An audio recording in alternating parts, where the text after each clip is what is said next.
Bienvenue à tous. Eh bien, écoutez, on est très heureux de vous accueillir au sein de l'EREA Toulouse-Lautrec. Je pense que si vous êtes là ce soir, c'est que tout le monde il y a un vécu actuel ou passé important. On est très heureux donc de vous accueillir pour la première réunion, en tout cas de lancement des Amis et Anciens de Toulouse-Lautrec, l'association qui est en voie de création.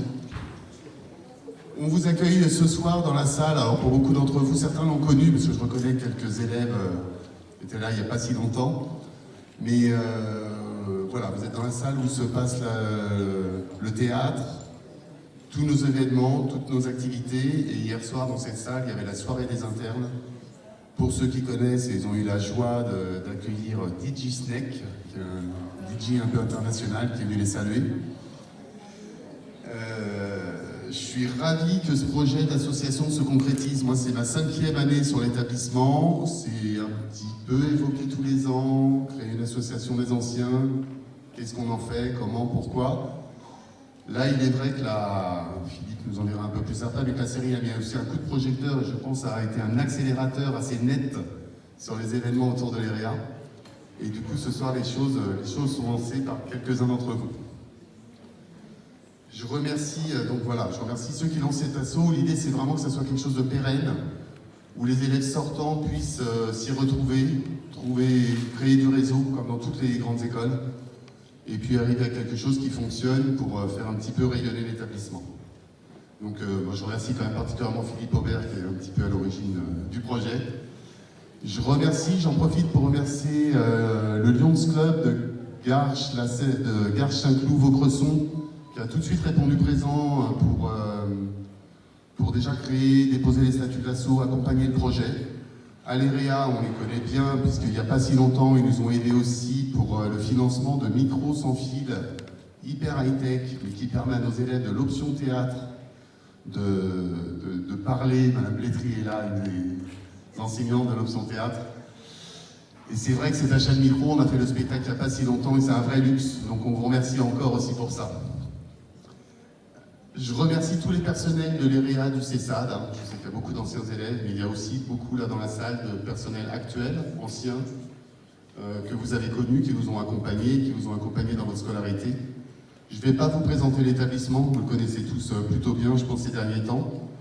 Je tenais juste à souligner l'efficacité du fonctionnement du lycée. Puisque, on le voit avec les générations qui passent, les élèves sortent, réussissent leurs examens, avancent, et c'est tout l'intérêt des choses. Tout ça, c'est lié à la collaboration entre les deux structures, l'Éducation nationale et le Centre de soins et de rééducation, le CESAD des PEP. Les deux structures fonctionnent de manière intimement liée, scolarité, soins, accompagnement, et c'est ça qui permet à tous les élèves de réussir en sortant. Je remercie d'ailleurs pour sa présence Madame Dominique Gillot, la présidente des PEP, ainsi qu'Aya Bouchouicha, le président des PEP 92, qui est juste à côté de moi. Je ne peux malheureusement pas vous donner ce soir la réussite aux examens au bac parce que ça sort que la semaine prochaine. En tout cas, sur nos BTS, on est plutôt pas mal. On a 75% de réussite là sur le BTS notariat, donc on est plutôt content.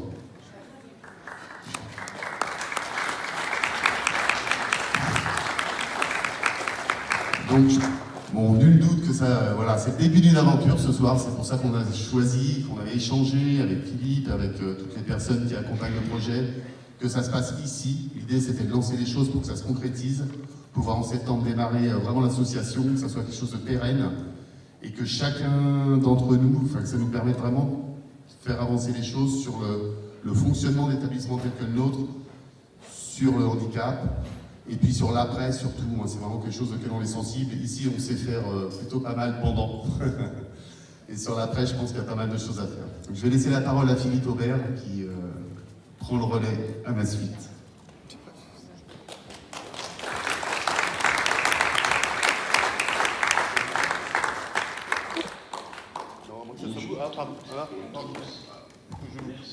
Monsieur le proviseur, pour votre mot d'accueil, je tiens à m'adresser à vous tous pour vous faire partager ma fierté que nous soyons si nombreux et nombreuses ce soir, malgré des circonstances difficiles.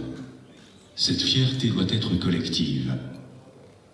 Je ressens depuis longtemps ce besoin de reprendre ensemble notre histoire et de la perpétuer d'une certaine façon. Le Réa Toulouse-Lautrec existe depuis 1980. Ce sont donc des milliers d'élèves, des centaines de professeurs, de professionnels du médico-social, des personnels administratifs qui ont passé ici des moments importants de leur vie. Je veux ici leur rendre hommage, car ce sont toutes et tous les auteurs de cette œuvre. Au fond, l'association que nous lançons aujourd'hui est présente dans l'esprit de beaucoup, depuis longtemps. J'ai particulièrement conscience que, derrière cette longue maturation silencieuse, il y a des trésors cachés à découvrir ou à redécouvrir. La série, réalisée par notre camarade Fanny, a projeté notre expérience sous les feux des projecteurs. Et c'est formidable. Mais cela n'est qu'un petit extrait de ce que cette Réa nous a apporté et ce qu'il nous apporte encore. Je veux m'adresser à toutes et tous. C'est pourquoi nous proposons de la désigner comme Association des anciennes, des anciens et amis de Toulouse-Lautrec, avec la volonté de continuer à faire vivre ces relations si particulières et si originales, constitutives sans doute de la légende de l'Héréa. Cela ne veut pas dire que tout est beau et que tout est bien. Au contraire, l'association doit servir à développer ce legs et, je crois, servir à montrer ce qu'il a produit dans nos vies. Je propose, mais nous en discuterons au moment de la constitution officielle de l'association, que notre activité se concentre d'abord sur tous les travaux que nous pouvons réaliser, à partir de la connaissance et de l'échange, sur ce que nous sommes devenus à titre personnel et professionnel. Aussi, je demande à celles et ceux qui veulent s'exprimer, ne serait-ce d'un mot sur leur désir d'échanger à ce sujet. Mon expression orale via la synthèse vocale numérique ne traduit pas bien mon émotion et il ne rend pas compte des nombreux trémolos dans ma voix à prononcer ces mots devant vous aujourd'hui et à vous voir réunir en présentiel comme en visio. Je vous embrasse toutes et tous et souhaite tout le monde via notre association. Merci Philippe.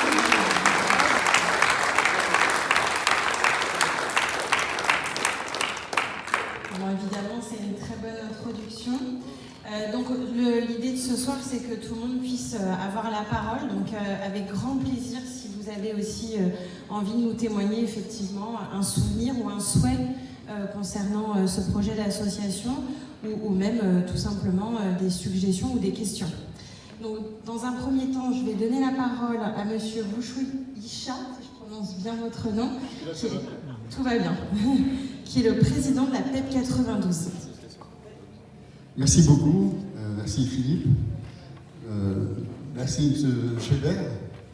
Je voudrais juste rajouter que nous sommes ici dans un partenariat qui s'est renforcé depuis quelques semaines, on peut le dire maintenant, puisque l'Héréa Toulouse-Lautrec, dont M. Schébert est le proviseur, a également dans les lieux un centre de soins et de rééducation. Il y a aujourd'hui 2 co-directeurs, Madame Deschamps, ça me permettra de la saluer, et donc M. Gébert, qui vont œuvrer ensemble, même s'ils le faisaient déjà, mais là dans un cadre un peu plus organisé. Je vais saluer également mon ami Dominique Gillot, il a remercié de sa présence. Je ne le connais pas depuis très longtemps, Philippe Aubert, mais j'ai l'impression que je l'ai toujours connu. À chaque fois que je le rencontre, je puise dans ce qu'il dit, dans ce qu'il porte, et la manière dont il le porte, des leçons de vie et d'engagement. Et là, ce soir, on mesure le parcours d'un certain nombre d'entre vous. J'espère que vous allez nous apporter des témoignages. Je ne vais pas rajouter les remerciements à ceux qu'a donné tout à l'heure M. Gébert, je les partage tout à l'heure.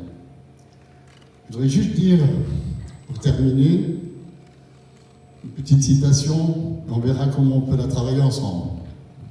Un jour, il y a un philosophe chinois qui a dit « Lorsque le sage monte la montagne, les imbéciles regardent les doigts. » Je rassure tout le monde ici, je lève suspense, il n'y a aucun imbécile ici. Mais nous avons une montagne, des montagnes. Et Je crois que ce que nous propose Philippe dans son parcours, c'est qu'à chaque fois qu'il y a des montagnes, que nous les gravissions ensemble. Aujourd'hui est une étape qu'on appellera d'autres, et moi je suis particulièrement fier que votre association voit le jour ici, ce qui nous permettra de voir un peu plus souvent mon cher Philippe. Bienvenue et bonne chance. Merci beaucoup.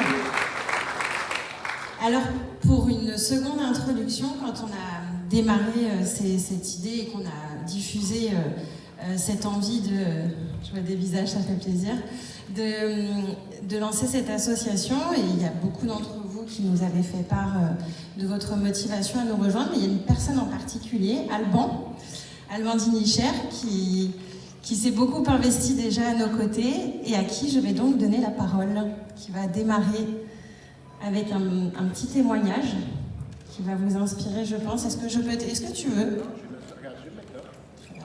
Hop, attention. Allez, sans filet.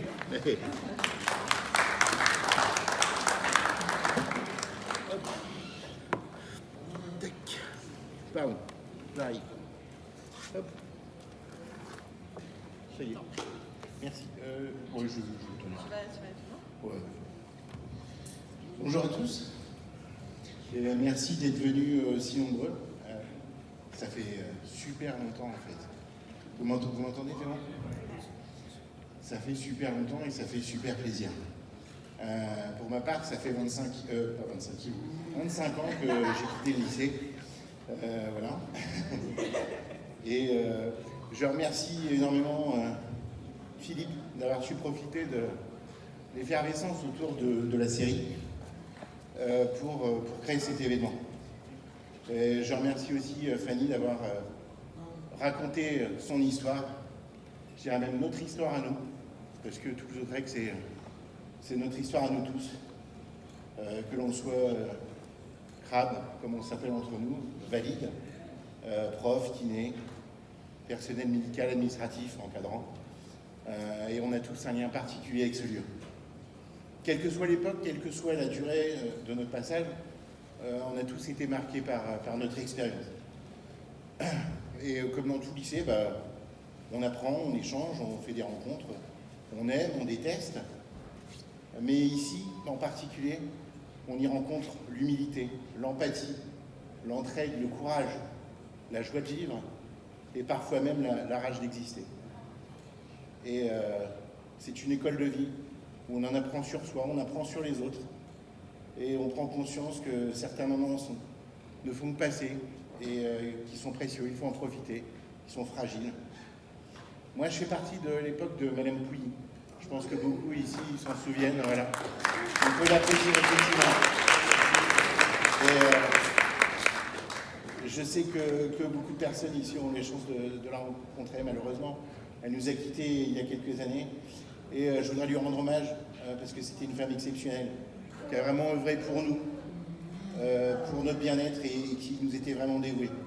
Elle était d'une bienveillance extraordinaire et elle pouvait cacher ça sous un côté assez rude, sous un masque assez autoritaire, mais on savait qu'elle nous aimait et voilà. Et pour tous ceux qui ont eu la chance de faire partie de l'internat, je ne sais pas si vous vous souvenez de ça, mais moi, j'ai un souvenir très précis de son pas militaire qui résonnait dans les couloirs vides de l'internat et quand elle faisait sa ronde. Et on savait tous qu'on devait se tenir un carreau parce qu'elle allait passer. Voilà. Grâce à elle, j'ai fait du théâtre aussi. Et un jour que je déambulais après une séance de kiné, pas trop vite pour échapper à la dernière demi-heure de cours, j'ai croisé Madame Pouilly. Et elle me dit... T'es venu pour faire partie de l'atelier théâtre? Oui. Et c'est comme ça que j'ai fait du théâtre. Parce qu'on ne dit pas non à Madame Pouilly. Et ça a duré longtemps. J'en ai même fait, après avoir quitté le lycée, dans ma vie d'adulte, dans une troupe professionnelle. Voilà. Et cette troupe du lycée, c'était vraiment une aventure incroyable. Parce qu'entre Valide et Crabe, du collège et du lycée, chaque année, on faisait une nouvelle pièce. On jouait plusieurs représentations au théâtre de la Selle-Saint-Cloud et parfois même à la prison de Fleury-Mérogis, ce qui nous avait valu même, je crois, un titre, une récompense, un prix de civisme. Alors voilà, Basse, Marion, Guillaume, Nathalie, ceux qui sont là, si vous voulez, on remonte sur les planches quand vous voulez, quoi. Hein? Voilà, j'ai tellement de souvenirs. Si je vous dis transfert, il y en a qui vont penser tout de suite à Goldorak, mais moi je pense surtout au voyage de fin d'année qu'on faisait, et j'ai un souvenir assez improbable d'un voyage où on est parti une bonne douzaine de valides et de crabes, donc, dans 2 J9, à la poursuite de la Loreley sur les bords des rives du Rhin. On ne l'a pas trouvé, mais on a fini dans un bar à punk avec des gars qui voulaient nous offrir à boire et avec qui on a sympathisé, c'était très sympa. Et puis voilà, un jour j'ai eu mon bac, puis j'avais pas envie de partir. Il y avait mon ami Stéphane qui venait de louper son bac, et puis moi je voulais rester avec lui, alors je suis resté en BTS. Bon, lui il s'en fichait, c'était en 98. On avait gagné la Coupe du Monde, il préférait gagner la Coupe du Monde plutôt que d'avoir son bac, donc tout le monde était content. Voilà. Et puis, 2 ans après, j'ai eu mon BTS, incroyable. Incroyable. Et puis du coup, je suis parti, là, aussi, et loin. Je suis allé au Canada pour poursuivre mes études. Et grâce à une prof d'anglais exceptionnelle que j'ai rencontrée ici, qui m'a soutenu, qui m'a fait des lettres de motivation et qui m'a encouragé. J'ai passé le concours et finalement, j'ai été pris. Et je ne sais pas si elle est là, je crois qu'elle devait venir ce soir, mais merci Anne-Sophie, vraiment, merci. Voilà. Et puis, le jour de mon départ au Canada, mon père m'a accompagné à l'aéroport. Et là, surprise, devant la porte d'enregistrement, une bonne douzaine de crabes et de valides qui m'attendaient devant la porte d'enregistrement. Ouais, c'est vrai. Qui m'avait fait une surprise, un peu comme dans la série quand tout le monde fait le mur pour aller voir Charlie à l'hôpital. C'était un peu ça. Ils étaient venus en tramway, en tricycle à vélo. Je ne sais pas comment ils étaient venus, mais ils étaient tous là. Il y avait même mon ami Stéphane. Et il y avait certainement aussi, je ne sais pas, je crois que Christine est peut-être là. Voilà. Merci Christine. Ça a été un des souvenirs les plus émouvants de ma vie. Je ne sais pas si y a aussi Ingrid peut-être, je crois qu'il est en visio, mais ça a été très très émouvant. Comme ça a été un moment le plus dur de ma vie. En fait, je partais et finalement, c'est déjà dur de partir en se disant mais où est-ce que je vais? Parce que finalement, c'est pas compliqué. Et là, tu as tous tes amis qui sont là et qui te disent au revoir et c'est toi qui pars. On dit souvent que le plus dur, c'est ceux qui restent, mais quand on est tout seul à partir, c'est celui qui part. Voilà. Et puis, l'avion a décollé. Et puis, au bout de 2 ans, j'ai fini mes études. Alors, je suis rentré pour retrouver ma famille et mes amis, mais sans mon ami Stéphane cette fois. Stéphane, c'était notre Charlie à nous, avec un grand cœur, grand comme ses oreilles.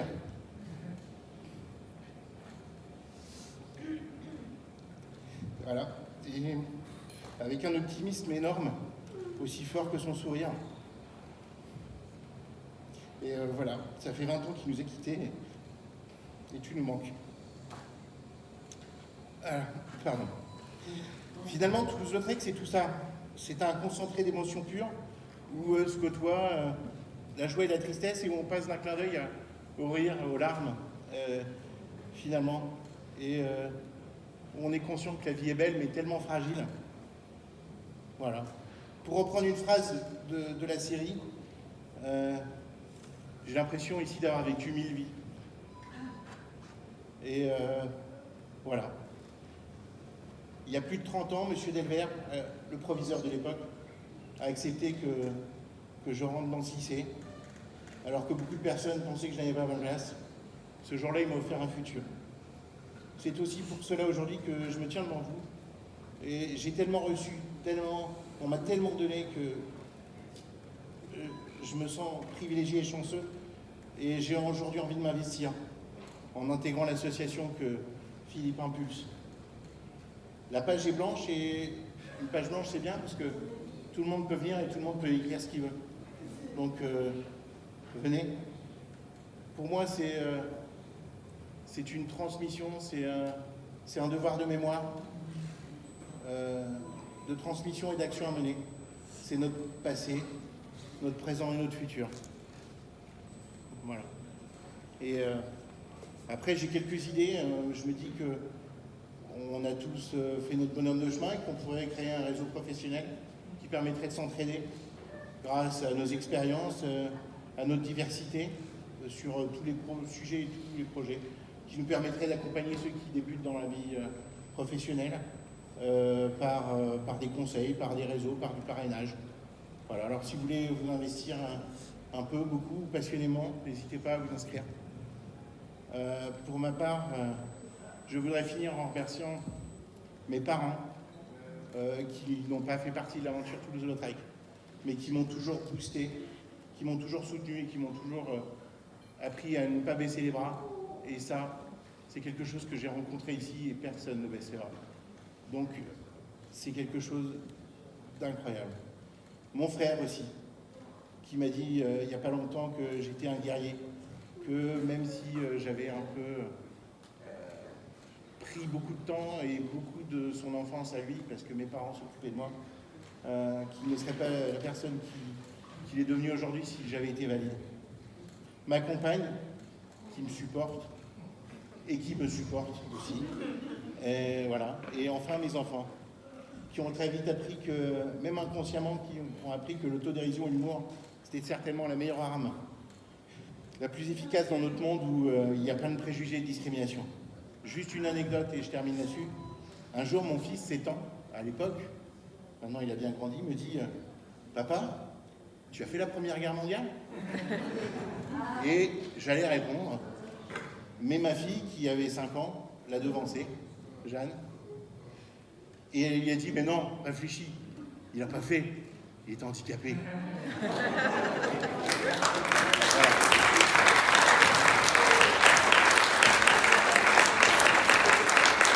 Voilà. Merci à tous et là, et je te rends la parole.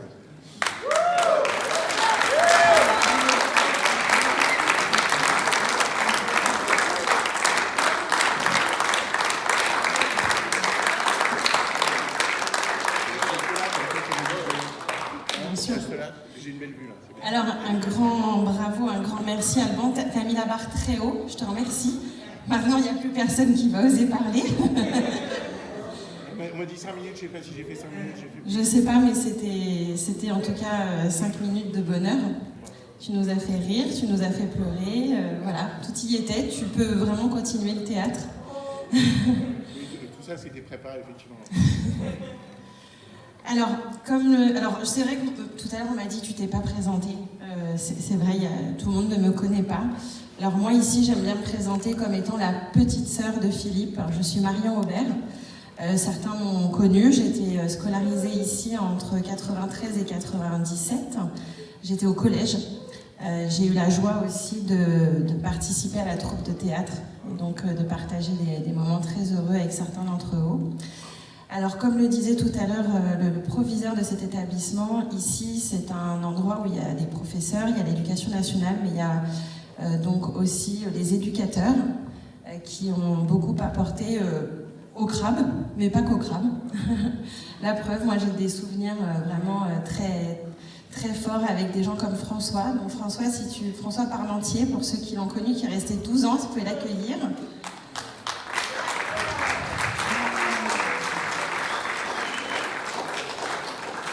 Je vais te donner la parole, François. Alors, je préviens, je l'ai prévenu il n'y a même pas 20 minutes qu'on aimerait beaucoup qu'il puisse dire un petit mot. Donc, voilà, je lui passe la parole. Merci Marion, c'est un super cadeau qui me fait de parler juste après des orateurs comme Philippe et Alban. C'est vachement dur, hein? Vous êtes super. Je suis de la même génération qu'Alban, hein, mais voilà, moi, côté professionnel, de la même génération à Toulouse-Lautrec, parce qu'il est beaucoup plus jeune que moi, quand même, vous l'avez remarqué. Mais on a vécu dans les murs de Toulouse-Lautrec dans les mêmes années. Vous m'étiez resté en meilleure forme que moi. Et donc j'ai bien connu effectivement Monsieur Delvert que tu as évoqué, Madame Pouilly, voilà, Madame Pouilly qui était aussi dure avec l'équipe éducative qu'avec les élèves, hein, ça rigolait pas, mais en même temps qui avait un aussi grand cœur avec tous les professionnels. Donc voilà, que des super souvenirs. Peut-être vous partagez ce moment, parce que finalement Toulouse-Lautrec, ça a été les premières années de ma vie professionnelle, mais la dernière année de ma vie d'étudiant, puisque ma formation d'éducateur, je l'ai terminée en stage à Toulouse-Lautrec, et donc c'était une année de stage long. C'est ce qui m'a d'ailleurs donné accès à cet univers que je ne connaissais pas, des personnes en situation de handicap moteur, et auprès desquelles j'ai fait toute ma carrière professionnelle, parce qu'encore aujourd'hui, je travaille auprès d'un public qui vit à son domicile adulte et qui est en situation de handicap. Et donc, cette année de formation d'éducateur, cette dernière année, je me rappelle du premier jour où je suis arrivé ici. Alors, c'était pas c'était pas ces bâtiments-là, puisque évidemment tout a été reconstruit depuis. Mais je me rappelle de l'accueil de Madame Pouilly qui me dit bon ben voilà, très bien, vous venez pour votre stage, c'est parfait. Alors vous allez aller au self. Et puis vous allez aider le jeune qui est là-bas à manger. Ok. Moi, voilà, je n'avais jamais effectivement aidé quelqu'un qui se trouvait effectivement en situation de grande dépendance. Je ne savais pas trop comment m'y prendre, donc je me suis débrouillé comme je pouvais. Puis j'ai engagé la conversation. Il s'appelait Fabrice. Je ne sais pas si certains ont connu Fabrice Nodo, qui était ouais, tu as connu, voilà. Donc qui nous a quittés aussi il y a longtemps, mais qui a été un super élève et qui m'a appris beaucoup, comme Philippe m'a appris, comme Alban, comme Séverine aussi qui est là et qui fait partie aussi de cette génération-là, j'ai envie de dire. Et donc j'engage la conversation avec Fabrice et très maladroitement je lui pose la question, je lui dis bon, et tu es en quelle classe? Et puis il me dit dans quelle, je crois qu'il était en seconde, et je lui dis bon, il était en fauteuil électrique avec un corset, enfin voilà. Et je lui dis, et tu fais du sport? Et là, tout d'un coup, je me dis, oh le coup. Évidemment qu'il ne peut pas faire de sport comme il est, enfin voilà. Et il me dit, oui, très peu. Bon. Et je me dis, bon, bah, ça commence bien. Et en fait, je ne savais pas à ce moment-là qu'il y avait une super équipe de profs de sport ici et que, en fait, tous les élèves faisaient du sport. Quelle que soit leur situation de handicap, qu'ils soient en fauteuil électrique, en corset, qu'ils soient marchands, qu'ils soient fauteuil manuel, on s'en fout. Tout le monde fait du sport ici, depuis toujours. Et voilà, et ça a été effectivement une découverte énorme pour moi. Vous m'avez appris, les profs m'ont appris aussi. Alors il y a des profs ici, hein, je ne sais pas s'il y a des profs de sport actuels qui sont dans l'assemblée, mais en tout cas moi j'ai travaillé beaucoup en tant qu'éducateur avec les profs de gym. On a fait des activités extraordinaires, on a adapté énormément de sports collectifs, de sport qui permettait la pratique du sport handicapé et valide, de façon à ce qu'effectivement on puisse être ensemble dans une même équipe avec des règles adaptées, avec des parcours adaptés. Et ça a été une grande découverte pour moi. On a fait des séjours de voile à Saint-Malo, on a fait des transferts évidemment, donc des séjours de vacances un peu partout, des voyages, parce que effectivement il suffisait d'avoir des idées, de réfléchir ensemble, les élèves, les enseignants, les éducateurs, et on se dit allez, qu'est-ce qu'on fait, où on va, et puis on invente une idée pour aller au Québec par exemple, avec Marion entre autres. Voilà, on a fait un super voyage et la Guadeloupe, mais oui, voilà, la Guadeloupe. Et donc voilà, on a fait des super voyages avec effectivement des moyens qu'on arrivait à trouver, parce que c'est des destinations où il faut avoir un peu d'argent, mais on était très inventifs, vous étiez très inventifs, vous faisiez des projets, et puis on arrivait effectivement à trouver des mécènes pour pouvoir nous permettre d'aller voir comment, enfin on avait un projet autour du Québec, c'est comment là-bas, quand on est en situation de handicap, on vit au Québec. Est-ce qu'on a des choses, nous, en France, à apprendre de ce qui se passe là-bas? Et ben, on a appris tous ensemble, on est partis une quinzaine pendant 15 jours, et on a appris ensemble là-bas plein de choses. Et moi, j'ai ramené des choses du Québec que j'utilise encore aujourd'hui, imaginez-vous. Donc voilà, c'est top. Voilà, je ne vais pas être trop long, mais en tout cas, je suis absolument ravi. Merci Philippe de m'avoir proposé de vivre cette aventure des amis et anciens. Je trouve que c'est une super initiative. Je partage complètement l'idée qu'on a beaucoup à apprendre les uns des autres encore. Même moi qui approche de la retraite, j'ai encore énormément à apprendre, et donc je suis vraiment ravi d'être là. Je suis scotché parce que je t'ai recroisé il y a quelques années, mais je recroise Séverine, je vais en recroiser plein aujourd'hui. Voilà, Alban, ça faisait effectivement depuis 98, je crois qu'on s'était pas revus. Mais voilà, Stéphanie aussi, voilà, je suis ravi de te retrouver. Pascal. mais d'autres. Et je pense aussi que, enfin, tous ceux en tout cas que j'ai eu l'occasion de croiser, parce que finalement on se recroise quand même assez régulièrement dans le monde du handicap, et donc ceux que j'ai recroisés me scotchent à chaque fois par le parcours qui a été le leur, et je trouve que c'est ça qui est intéressant, c'est de se partager ça dans cette association, le parcours qui a été celui des élèves, des anciens élèves, mais aussi des anciens professionnels, mais aussi des proches, des familles, d'essayer de dire, l'émotion qu'a véhiculée Alban tout à l'heure m'est allée droit au cœur aussi, parce que j'ai aussi une part de, l'émotion que la synthèse vocale ne retraduisait pas, mais qui était la tienne aussi, Philippe, tout à l'heure. Je trouve qu'il y a eu vraiment tellement de belles choses, et je crois qu'il y a encore tellement de belles choses qui se vivent ici, que c'est dommage de ne pas partager ça. C'est tellement la vie qui se passe ici, effectivement, avec les joies, les tristesses, les moments durs, mais les moments de joie. Enfin voilà, donc j'espère qu'on va pouvoir vraiment partager tout ça ensemble dans les mois et les années qui viennent. Et je laisse la parole à d'autres qui ont envie de témoigner sur nous. Merci beaucoup, François.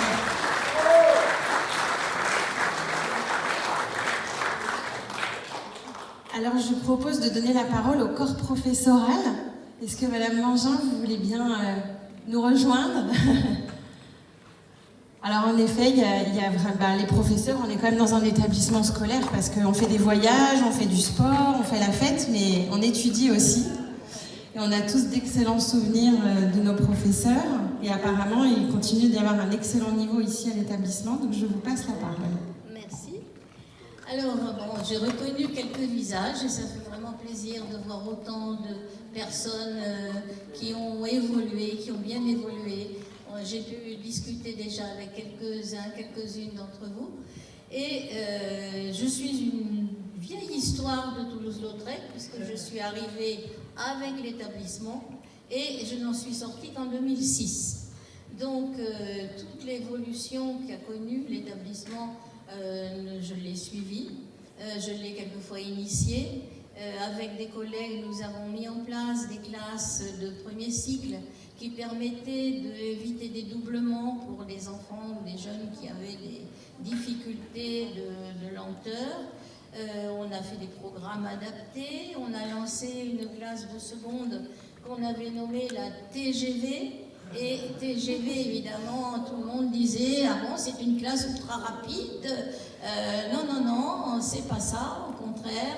C'est une classe qui permet à chacun de trouver son rythme en sacrifiant un petit peu les mathématiques, parce qu'on savait que pour certains élèves, il n'y avait pas beaucoup d'espoir de ce côté-là, mais qui développaient énormément les langues, qui développaient les arts. Et cette TGV voulait dire tremplin à géométrie variable. Et le tremplin, c'était vraiment le signe, je crois, de l'établissement. Parce que tous les élèves que j'ai pu rencontrer ont toujours été un énorme potentiel, une belle richesse. On a connu, comme les personnes qui ont parlé avant moi, des moments parfois douloureux.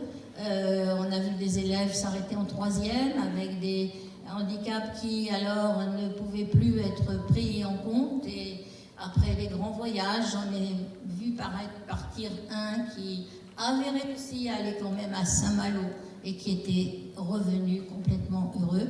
Et puis on en a vu d'autres qui ont fait leur vie, qui ont été très, très actifs dans différents domaines. Et bien évidemment, Philippe, je l'ai vu en 6e, donc on a suivi le parcours et jusqu'aux années universitaires.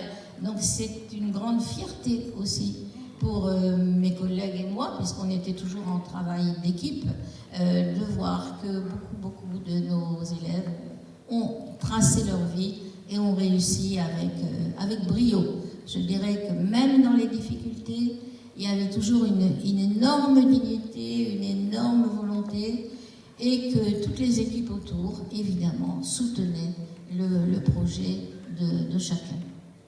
Donc, ça a été pour moi une grande richesse de travailler dans cet établissement.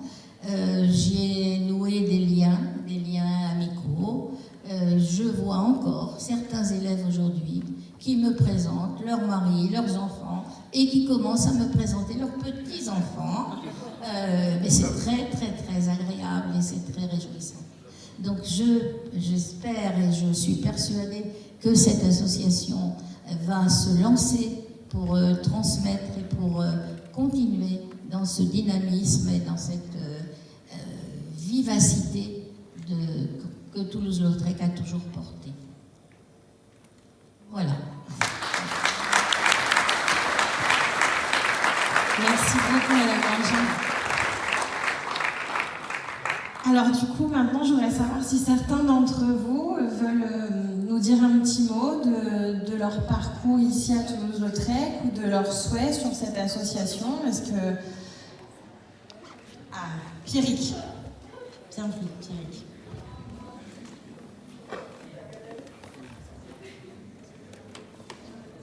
Merci. Bonsoir à tous. C'est un plaisir de vous retrouver ce soir, chers amis.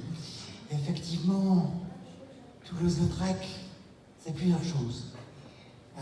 C'est d'abord un concentré de République parce que on prend en compte les inégalités de destin dès la racine et on essaye de pousser chacun, quel qu'il soit, à donner le meilleur de lui-même. Ensuite, c'est aussi l'hybridation entre l'éducation nationale, le médico-social et d'autres expertises pour permettre, par la coopération de toutes et tous, à chaque potentiel de se révéler. Et je crois qu'aujourd'hui, nous avons eu la preuve, après plus de 40 ans, que Toulouse-Lautrec a sa place en France. Ce que je peux vous dire, en tout cas, c'est que je retiens de mes professeurs qui m'ont toujours poussé, toujours, et même dans les périodes où c'était incertain. Ce que je retiens également, c'est qu'il y avait une ouverture sportive, ça a été dit, mais culturelle aussi, sous l'impulsion de Sonia Duval, je ne sais pas s'il y avait une salle, qui faisait en sorte de permettre à chaque élève de pratiquer une pratique musicale qui soit inclusive, innovante aussi par le numérique.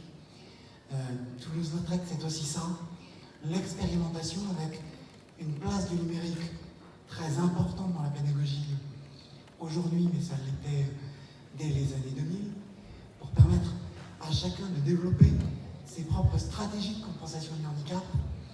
Et je crois qu'il y a une formule de Jean Castex qui résume assez bien ce que permet Toulouse-Lautrec, c'est de former des bricoleurs du génie de la vie. Et elle était, cette formule, destinée à Philippe il y a quelques mois de cela, et je crois que c'est vraiment ce qui résume l'essence même de tout le travail accompli ici. Alors maintenant, l'enjeu, c'est évidemment de s'assurer que le modèle puisse continuer à se développer, puisse perdurer, qu'on puisse permettre de provoquer l'émergence de talents dans la génération qui arrive, et qu'on puisse leur permettre sans doute de mettre les pieds dans les portes que nous n'avons pas pu jusque-là ouvrir.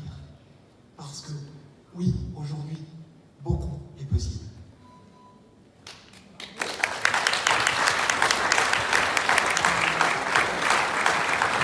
Merci Pierrick.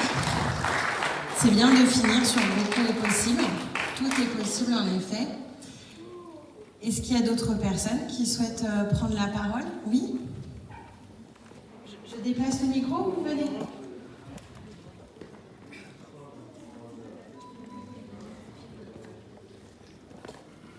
Bonsoir, je vous donne le micro. Bonsoir, je suis désolé, je ne suis pas aussi bon orateur que, que ceux qui sont passés. Donc moi, Laurent Séné, donc moi j'étais en BTS informatique de gestion de 90 à 92.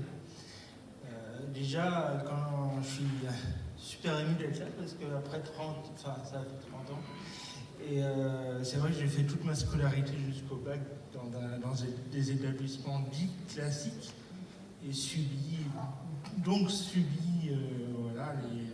les moqueries et les trucs, et je suis arrivé ici dans un havre de paix. On parlait des alligators, de M. Thorin, Et donc j'ai fait mon BTS informatique de gestion. Et pour une petite histoire, au résultat, tout le monde avait ses résultats, sauf moi. Les résultats n'étaient pas affichés dans la liste. Et en fait, ils n'étaient pas affichés dans la liste parce que le proviseur l'avait gardé sous son bureau, parce que j'étais arrivé premier de l'académie. Au niveau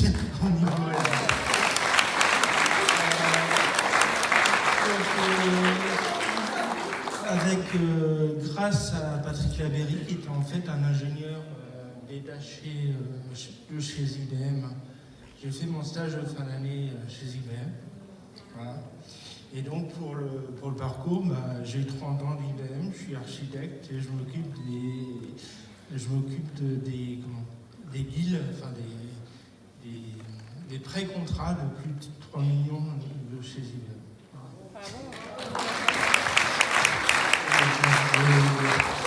Je pense qu'un établissement comme Toulouse-Lautrec n'aurait pas existé. Je ne pense pas que j'aurais eu ce parcours de vie. Cette force. Et donc, je suis pour l'association, donc je suis prêt, bien sûr, à vous aider et à regarder comment, justement, les jeunes, on peut les... Voilà, je sais que c'est difficile d'avoir des stages, vous montez, mais je suis prêt à vous aider dans ce domaine-là. Merci Laurent, merci beaucoup. En effet, c'est ce que disait Alban, c'est important aussi tous les réseaux qu'on peut créer. Est-ce qu'il y a d'autres personnes qui souhaitent prendre la parole? Oui, avec plaisir. Vous venez?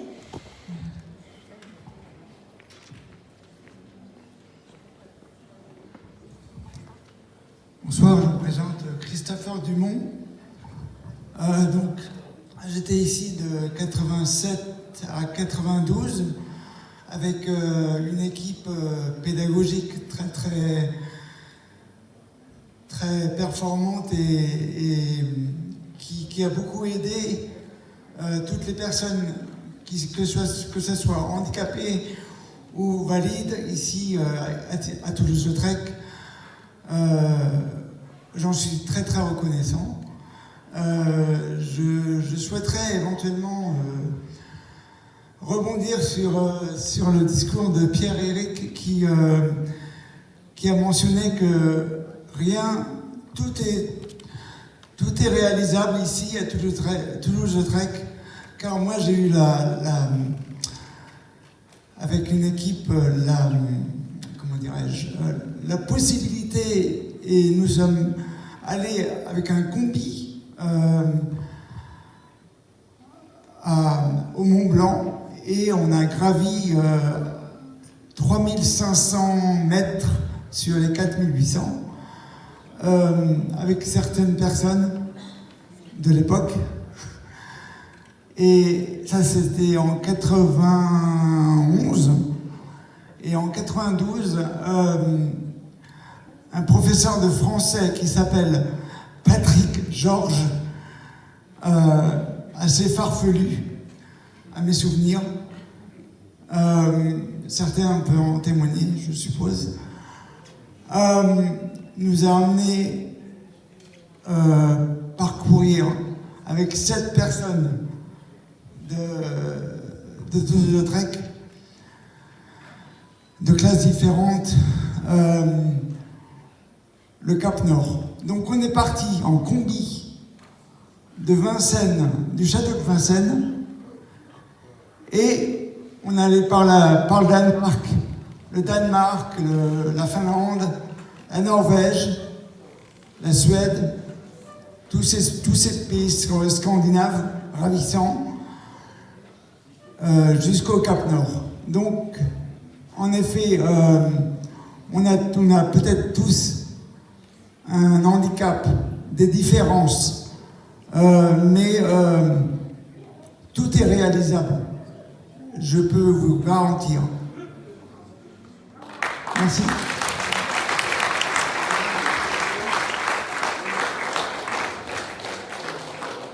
Merci. Est-ce qu'il y a encore des personnes qui souhaitent témoigner? Dire quelque chose?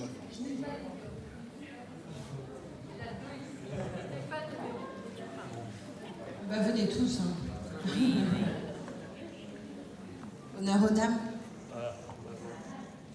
Bonjour, moi je suis Françoise Sarrazin, je suis le médecin-chef du centre de soins et tous vos témoignages sont absolument bouleversants et je voulais vous partager une situation qui est arrivée cette semaine.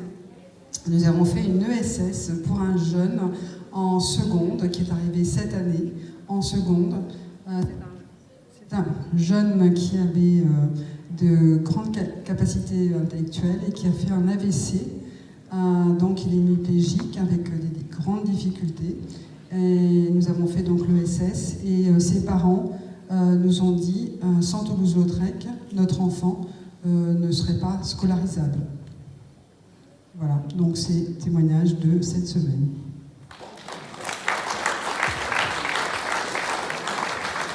Merci. Bonjour, je suis Stéphane Vandelker et Véronique. Et Véronique Le Gall. Véronique Le Gall, et nous sommes arrivés à Toulouse-Lautrec à sa création en 1980. Ça ne nous rajeunit pas. Et je suis très ému d'avoir entendu Madame Mange tout à l'heure, qui était ma professeure de seconde de français. Et voilà, là, je ne vois pas beaucoup d'autres têtes connues. Donc avec Véronique, nous étions en seconde dans la même classe. Voilà. Moi, juste quelques mots. Moi, j'ai eu la chance d'avoir un problème de santé en 1980, ce qui m'a conduit à aller à l'hôpital de Garches et donc à ensuite intégrer le lycée de Vaucresson, comme on l'appelait à l'époque, puisqu'il ne s'appelait pas encore Toulouse-Lautrec. Et alors que comme j'étais handicapé, j'étais dans une espèce de petite école privée où il n'y avait pas besoin de changer de classe à chaque cours. Le fait de venir évidemment au lycée de Vaucresson, ça m'a permis une autre perspective, puisque j'ai passé mon bac ici, je suis allé à l'université, école d'ingénieur, et ensuite j'ai fait ma carrière à EDF. Je pense que je n'aurais pas eu le même parcours si j'étais resté dans l'école dont je vous ai parlé. La série Toulouse-Lautrec nous a permis de renouer avec Véronique, avec qui j'étais donc en seconde, première, seconde, on s'est séparés. Toi, tu étais en littéraire, moi en scientifique. Mais ça nous a permis de nous retrouver et d'échanger tellement de souvenirs de lycée. C'est extraordinaire. Tellement de professeurs extraordinaires que nous avons eus, dont je me rappelle tous. Malheureusement, tous n'ont pas pu venir. Je pense en particulier à Michel Grandjean, un prof d'anglais, mais avec qui je suis toujours en contact, et avec Hélène Léglise, un professeur de physique qui m'a fait aimer les sciences. Et voilà, et parcours scientifique après. Voilà. Merci à vous.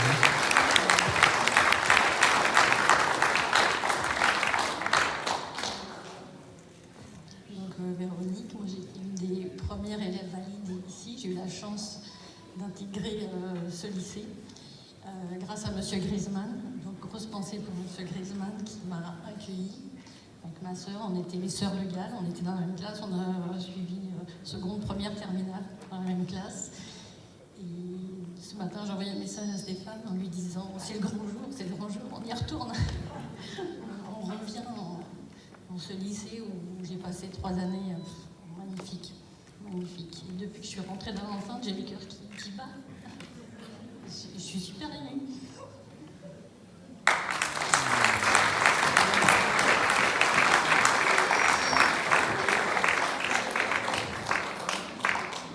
Merci. Alors, est-ce que quelqu'un d'autre veut prendre la parole? Cédric, bien sûr.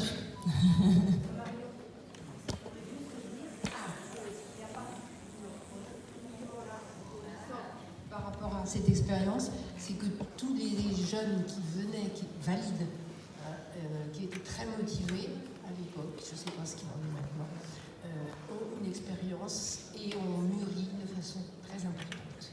Et ça a développé quelque chose chez eux. Merci beaucoup.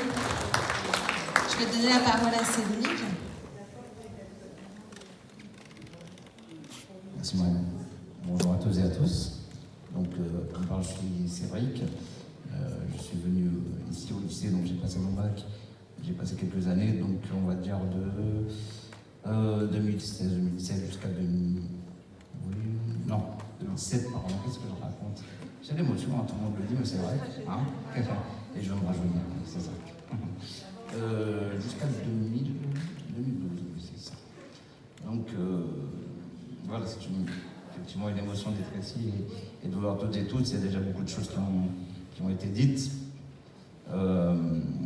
C'est vrai qu'il y a tout un engouement depuis l'avènement de la série. C'est une vague sur laquelle il faut maintenant surfer. Donc merci à Philippe pour l'impulsion qu'il donne à tout cela, parce que ça nous permet à nous de renouer avec ce lycée qui nous a tant apporté. Donc pour ma part, j'ai passé un bac ES spécialité mathématiques, et à l'issue de cela, je suis à l'université de Nanterre, où j'ai d'abord passé un 2 en éco-gestion, puis un master en ressources humaines, et j'ai pu par la suite trouver du travail. Donc j'ai travaillé chez EDF, chez GDF Suez, et puis depuis maintenant 13 ans à la SNCF en tant que cadre en ressources humaines. Donc voilà un parcours que je dois notamment à ce lycée, hein, parce que ce lycée nous a vraiment tous apporté, on l'a tous dit. Mais donc je tiens à dire aussi que du coup, au-delà de la vie professionnelle, la vie tout court suit son cours, et moi, pour ma part, j'appelle la bénédiction d'avoir pu me marier. Donc voilà, c'est une vie tout à fait normale, et je tiens à rendre hommage à l'ensemble des équipes de la structure, que ce soit les professeurs, tout le corps enseignant, tout le corps administratif, le corps médical, les kinés, toutes les personnes qui nous ont aidés dans nos soins, parce que quand on est jeune comme ça, la maladie peut prendre tout de suite le dessus, et le fait de pouvoir allier les cours, l'aspect scolaire et la rééducation est très importante. Donc effectivement, il y a beaucoup de choses qui sont faites pour les crabes, comme ça a été dit par Alban. Et il y a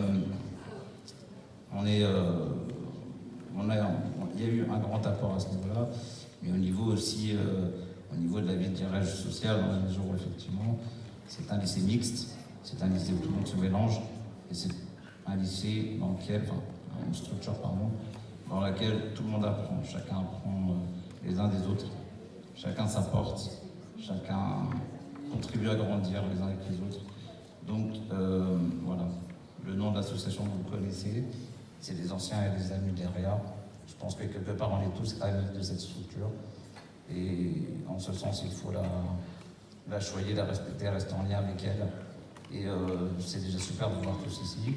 On pense à ceux qui sont derrière leur écran et qui nous suivent à distance également, à tous ceux peut-être qui n'ont pas pu se connecter et venir aussi. Mais il y a toute une impulsion à faire.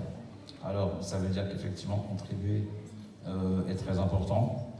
Donc je pense qu'on a tous une pierre à l'édifice à apporter, que ce soit les profs, les anciens, le corps médical. On le voit par exemple pour nous, on a toute une expérience à pouvoir transmettre aux jeunes d'aujourd'hui. On entend tellement de messages négatifs, tellement de choses. Encore une fois, on peut parler de discrimination, mais aussi ambiance négative tout simplement. Tout le monde dit que les choses sont de moins en moins possibles aujourd'hui. Il faut que nous montrions que c'est possible et qu'on contribue à faire avancer les choses dans ce sens. Voilà, merci.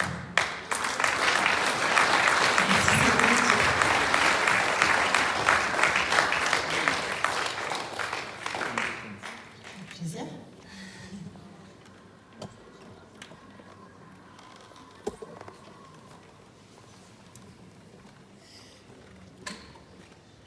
Bonsoir à tous. Je suis Cyrine pour ceux qui me connaissent et qui m'ont connue.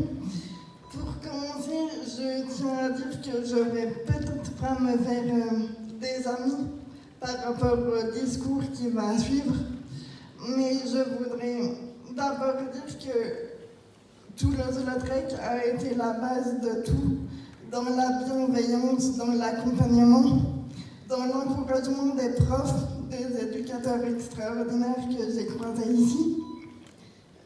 Je dirais que c'est par la suite que ça se gâte, malheureusement, parce que quand on sort d'ici, après des années extraordinaires, on se rend compte des difficultés, parce qu'on est un peu laissé seul avec nous-mêmes.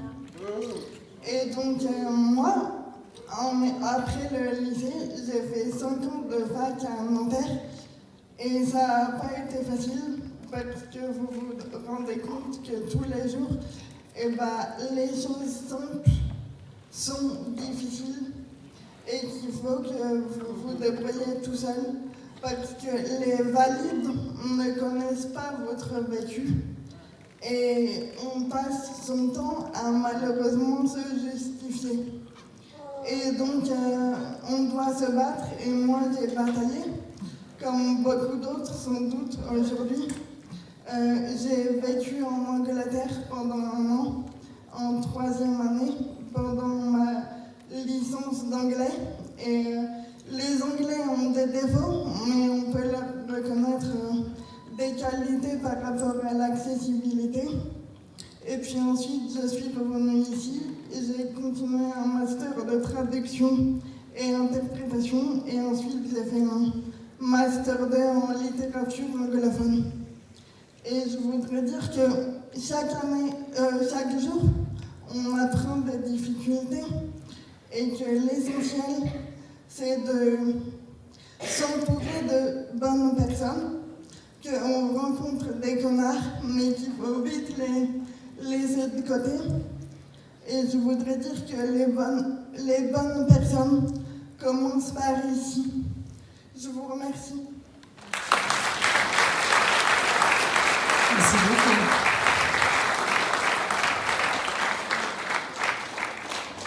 Merci.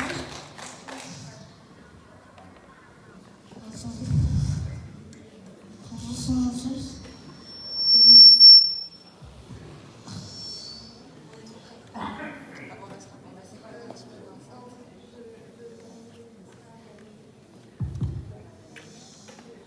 Bonsoir à tous.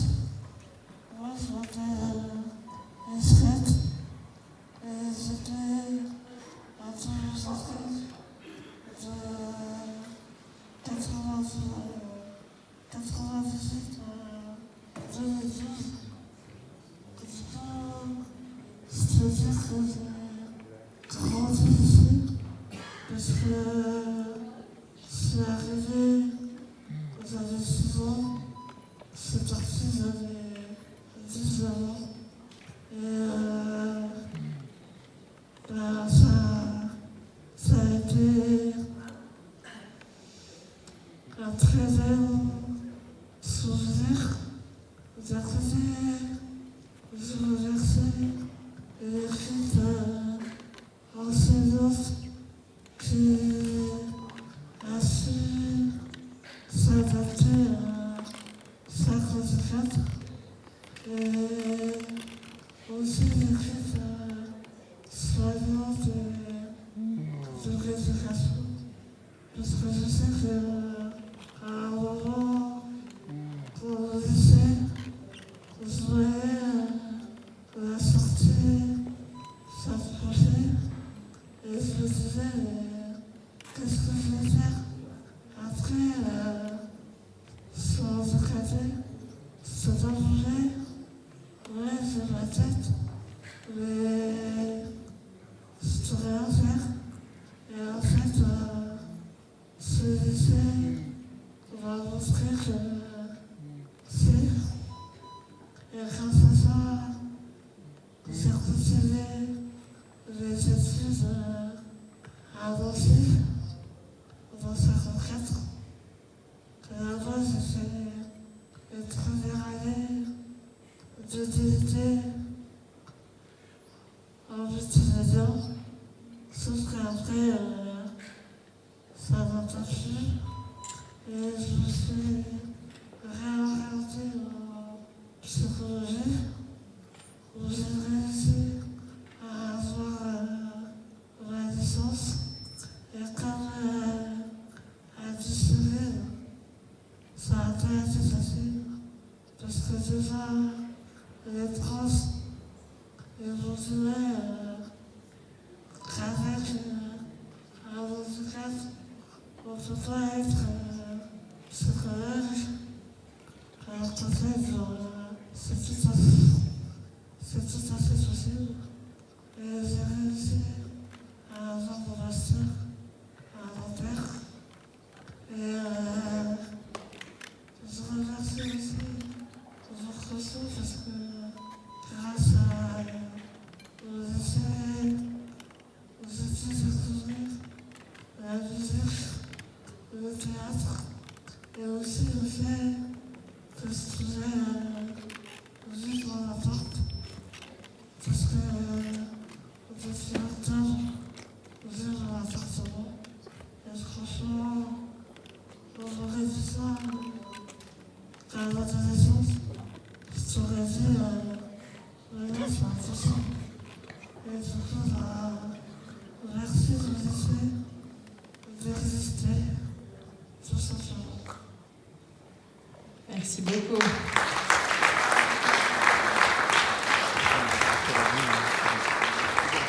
Vous avez des parcours vraiment incroyables. Enfin, moi, je suis très, très admirative et je ressens vraiment le besoin de l'après, en fait.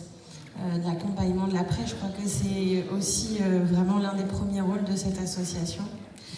Je voudrais donner la parole à Vincent Carrière, qui est président du Lions Club de Saint-Cloud, Garches et Vaucresson, qui est un partenaire dans cette association et ce projet.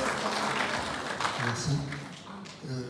Oui, en fait, le Lions Club c'est de Saint-Cloud, Garches, Vaucresson est tout à côté. On vient en voisin. Nous sommes quelques membres ici ce soir. Très content et très fier d'être avec vous.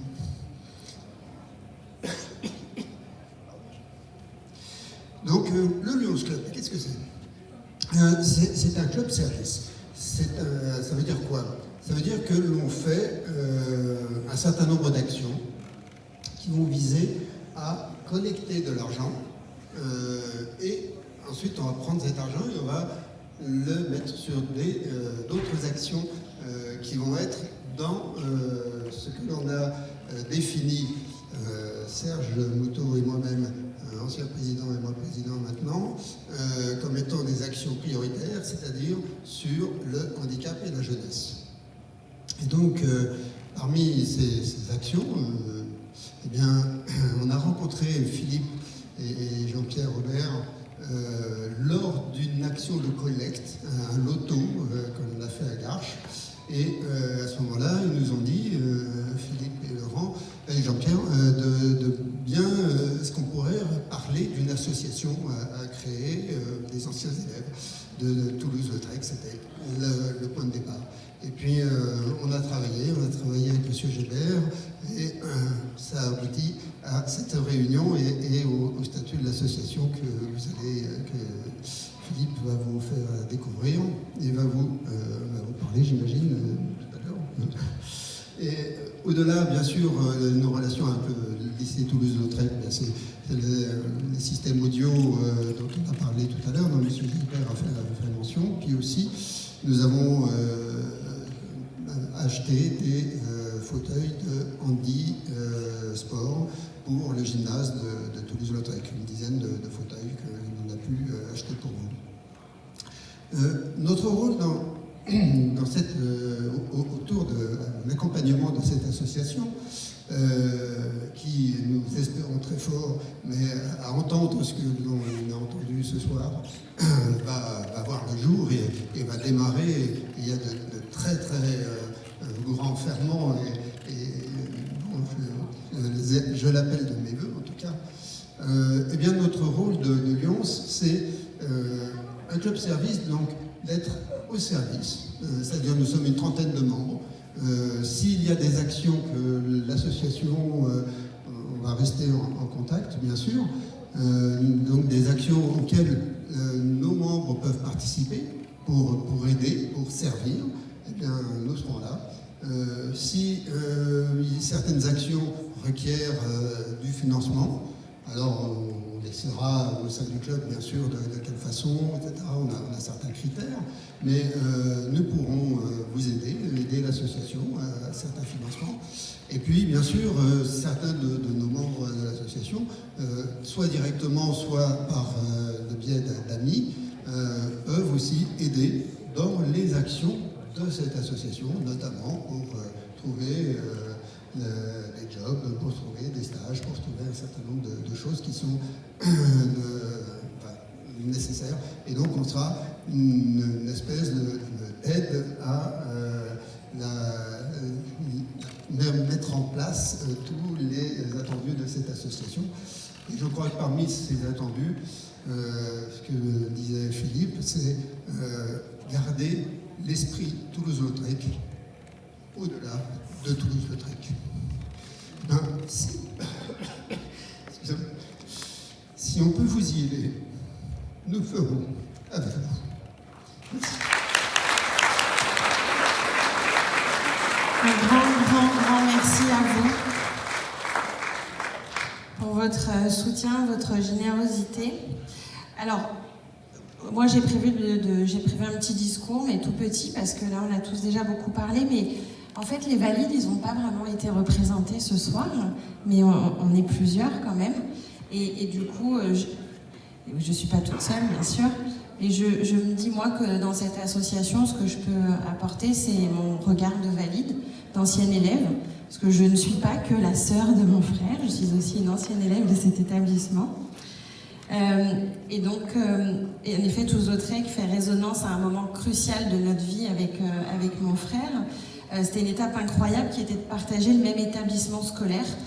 Bah, comme tous les frères et sœurs, vous me direz, sauf que pour nous, c'était juste inconcevable. Donc cette étape de notre vie nous a évidemment permis de nous rapprocher, même si on était déjà extrêmement fusionnels, mais de créer des souvenirs, d'ajouter vraiment une complicité, un lien très fort entre nous. Donc aujourd'hui, pratiquement 30 ans après, jour pour jour, j'essaie de me remémorer, je me suis dit en fait le 6 septembre 93, donc vraiment quasiment 30 ans jour pour jour, la petite Marion que j'étais de 11 ans faisait son entrée au collège, ce qui est un moment très important dans l'étape de la vie scolaire d'un enfant. Et c'était donc là effectivement une étape particulière. C'était surtout que, au-delà de passer de la petite école à la grande école, c'est que je quittais un petit cocon où j'étais chez ma maman, je venais vivre chez mon papa, et surtout j'allais rentrer dans le monde de mon frère. Moi, le handicap, je dis toujours, je suis née avec, puisque mon frère est mon aîné, donc j'avais une image du handicap, j'étais certainement très ouverte, mais c'était quand même le monde de Philippe. Des centres où il pouvait être, j'avais pas idée qu'on puisse y vivre une inclusion, puisque l'inclusion dans l'autre sens n'existait pas beaucoup à l'époque. En tout cas, moi, à l'école primaire, il n'y avait pas d'enfants en situation de handicap. Donc arrive ce premier jour, évidemment, j'étais comme certainement tous les enfants valides, comme cette jeune fille dans la série, même si je pense que j'étais un petit peu moins rude, mais c'était pas évident le premier jour, tous ces fauteuils, tous ces regards, des blouses blanches, des grands couloirs. Alors moi, j'ai vraiment un souvenir de très grands couloirs où on pouvait se perdre. Après, j'ai compris que c'était très sympa de pouvoir s'y perdre. Et puis après, j'ai passé l'étape des premiers jours de la rentrée. Et puis Toulouse-Lautrec, c'est devenu vraiment ma deuxième maison, à tel point qu'à un moment donné, j'avais demandé à Madame Pouilly si je pouvais être interne aussi. Mais c'était pas possible, c'était un peu compliqué, il n'y avait pas vraiment de raison, mais je rêvais d'être interne avec mes copains. Donc évidemment, je m'y suis sentie ici très bien, très heureuse, très épanouie. C'est devenu mon école et mon monde à moi. J'étais très heureuse de croiser Philippe dans les couloirs, à la cantine, de partager des cours de sport, parce que oui, on partageait des cours de sport. En effet, ici, tout le monde fait du sport. Je m'entendais dire aussi des profs que n'importe quel frère et sœur redouterait, mais moi j'adorais, on me disait « Aubert, c'est un rapport avec Philippe ?» Oui. là j'avais une pression de fou parce que Philippe était très bon élève, toujours premier de sa classe, donc il avait mis la barre très haut. Et puis Toulouse-Lautrec, en tant que valide, c'est le temps des premiers amours, des bandes de copains, des 400 coups, des premières bêtises, et surtout, alors, aucune distinction entre handicapé, valide, noir, blanc, crabe, 4 roues, enfin, c'est vrai que c'est le monde de oui-oui. Moi, j'avais l'impression quand même d'être dans le monde de oui-oui, on ne se posait même plus toutes ces questions. Et en fait, le plus dur, c'est quand on quitte Toulouse-Lautrec.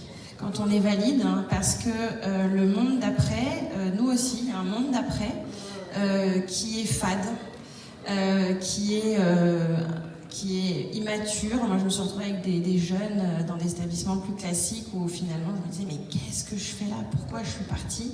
Et toute notre vie, on recherche un monde un peu différent, en fait. On aime cultiver la différence. Et donc, moi, mon ressenti, hein, parce que c'est le plus important, c'est que ça m'a permis de mieux me construire, de faire du handicap un sujet au-delà du handicap de mon frère. Ça m'a blindée pour plein de raisons, mais aussi parce que je suis maman d'un petit garçon qui est atteint d'un trouble du spectre autistique, donc c'est un handicap différent, mais ça m'a quand même préparée à ça. Ça m'a préparée à justement à cultiver en fait au quotidien la différence et en faire quelque chose d'extrêmement fondateur. Donc je souhaite à tous les élèves de Toulouse-Lautrec, handicapés ou valides, de vivre autant de moments magiques que ceux qu'on a pu vivre avec Philippe, Alban, Nathalie, Basse.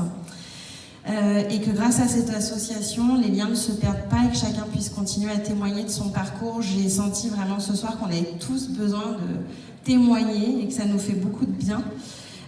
Et effectivement, moi j'ai vraiment envie de venir en aide à ceux et celles qui pourraient se sentir un peu perdus à un moment de leur parcours scolaire ou professionnel, même si je pense que j'ai vraiment entendu ce soir que c'est l'après qui est important. Et puis moi aussi, je voulais terminer sur une mention spéciale qui était de vraiment remercier Simone Pouilly pour tout ce qu'elle a fait pour nous tous à cette époque, pour avoir créé la troupe de théâtre qui, personnellement, m'a énormément apporté. Je ne vais pas vous parler de mon parcours maintenant, on va avoir l'occasion autour des petits fours, on en a tous envie.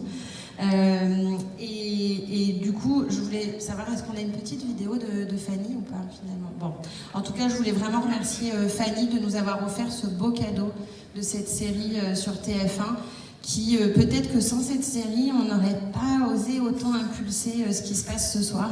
Donc on la remercie du fond du cœur. Ils sont en tournage actuellement hein, pour la suite de la série, oui.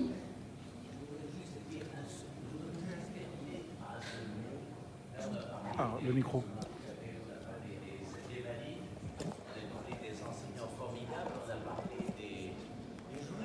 On n'a pas parlé des parents et des acteurs. Juste un mot à dire. Juste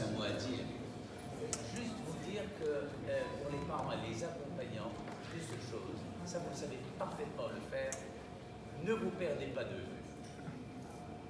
Ne vous perdez pas de vue. Pensez à vos besoins, pensez à vos désirs, pensez à votre vie. La vie continue aussi pour vous, pour nous. Moi, père de 2 enfants handicapés, on dit mais comment vous faites? Ah ben on vit. C'est notre normalité à nous. Ne vous perdez pas de vue, c'est tout ce que vous voulez. Je pense que c'est vraiment le mot la prospère de vous. On vous remercie tous d'avoir été à nos côtés ce soir. Je voudrais remercier ceux qui sont en visio. J'espère qu'ils ont pu bien nous entendre et nous voir, mais surtout entendre tous les témoignages. Est-ce que nous, on va réussir à les voir au moins pour leur faire un petit coucou de la fin?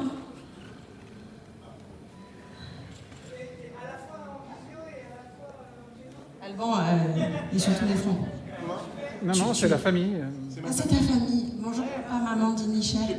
Je sais pas qui c'est là pour le coup, si c'est de quel côté. Bon, il y a des messages, on les lira tous.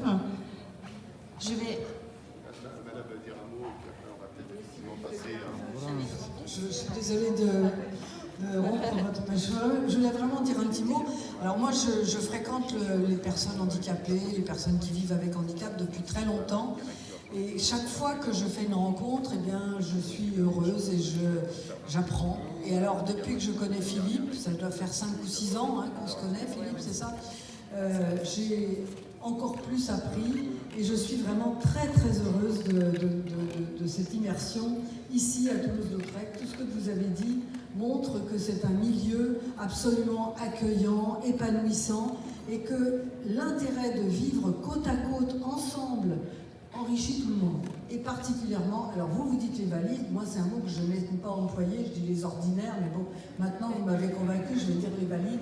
Je crois que fréquenter les personnes handicapées, c'est vraiment un enrichissement. Et pour moi, la personne handicapée n'est pas une personne différente, c'est une personne singulière. Et la fréquentation de la singularité, des singularités, c'est un enrichissement collectif. Donc il faut vraiment qu'on travaille pour ça. Et le fait que vous soyez tous, que vous ayez tous des parcours professionnels remarquables, en témoignez dans votre association, dans l'association des anciens élèves et amis de l'EREA Toulouse-Lautrec, ça va permettre d'ouvrir votre milieu, d'ouvrir vos parcours à la connaissance des autres personnes, de celles qui se croient normales, parce que non handicapées, et de celles qui ont peur d'approcher les personnes handicapées, parce qu'elles se disent comment je vais faire, comment je vais m'adresser à elles, c'est compliqué. Enfin, il y a toujours cette réticence qui fait que, je ne sais plus qui disait tout à l'heure, c'est toi qui disais qu'il y a un monde des empêchements aujourd'hui, et c'est pas de la discrimination, c'est un climat négatif qui est-ce qui disait ça? Voilà, c'est vous qui parliez d'un monde négatif, plutôt négatif, et je pense qu'il faut lutter contre ça, c'est par votre épanouissement, votre joie de vivre, votre rage d'exister, comme dit Philippe, que vous pouvez combattre ce climat négatif, ce climat de repli, parce que l'accueil des personnes handicapées avec et parmi les autres, c'est quelque chose à recommencer tout le temps. Parce qu'on doit toujours affronter cette peur, cette forme de pudeur qui est finalement très dommageable à la relation humaine. Et ce qu'on vit ici, moi je trouve ça vraiment formidable et j'encourage vraiment Philippe, depuis qu'il a eu cette idée à créer cette association des anciens élèves, non pas pour les élèves, parce qu'ici ils sont très bien accueillis, ils gagnent un futur, comme vous avez dit tout à l'heure, mais sortis du lycée, je pense que c'est important que vous puissiez les accompagner pour leur dire que le monde extérieur peut être aussi accueillant, peut être aussi favorable à leur épanouissement, pour autant qu'ils aient le courage d'avancer vers les autres et d'attirer les autres. Et soyez assurés de ça, c'est que vous êtes très attractifs, vous êtes très attirants, et vraiment c'est un bonheur de vous fréquenter. Et je voudrais faire un petit appel, parce que j'ai été contactée il y a quelque temps par un professeur de Sciences Po. Alors Sciences Po découvre qu'il y a des personnes handicapées en situation professionnelle. Donc il est chargé... On en a un là-bas. Ah bon, voilà, très bien. Donc il est chargé, ce monsieur... Alors ce professeur-chercheur s'appelle Jacques Sémelin, je ne sais pas si vous le connaissez. Bon, il a été chargé par sa direction de créer un cours sur le management des personnes avec handicap. Normalement que ça existe. À Sciences Po ? Il m'a contacté pour faire ça. Il voudrait rencontrer des personnes en situation professionnelle pour faire des auditions, pour faire des enquêtes, pour commencer à élaborer son cours. Donc, ce que je voudrais vous demander, c'est un appel. Est-ce que vous êtes d'accord pour témoigner auprès de ce professeur? Là, j'ai une pépinière absolument incroyable de personnes handicapées en situation professionnelle. Vous pourrez nourrir sa réflexion et compenser son inexpérience, parce que vous dites que ça existe déjà, mais lui, il découvre, donc moi je lui parle, il ne me croit pas toujours, donc s'il rencontre effectivement. Donc merci de me donner vos coordonnées, et puis Philippe, est-ce que tu acceptes que je me désigne comme ami de Philippe, autant que ami de l'EREA, et que je sois membre de cette belle association, quand dans les grandes écoles on appelle les alumni, hein, voilà, donc vive les alumni de l'EREA.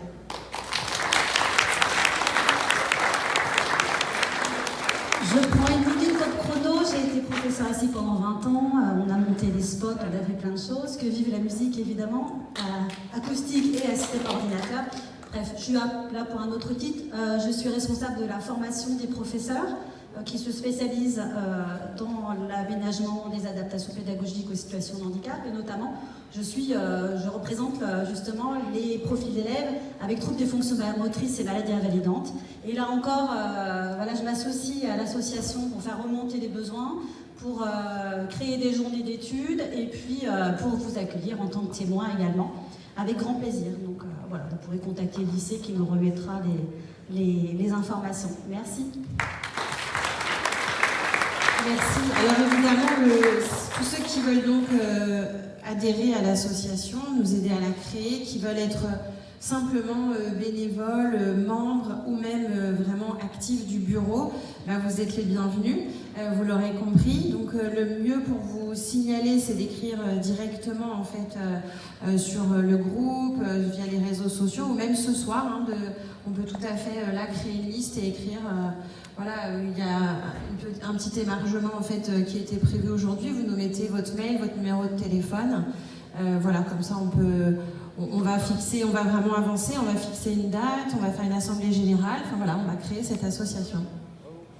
Et puis maintenant, place au petit buffet à rafraîchissement. Non, Alban. Je voudrais vendre un Nokia que j'ai trouvé là il y a 10 minutes sur un siège. Quelqu'un a laissé un Nokia, donc voilà.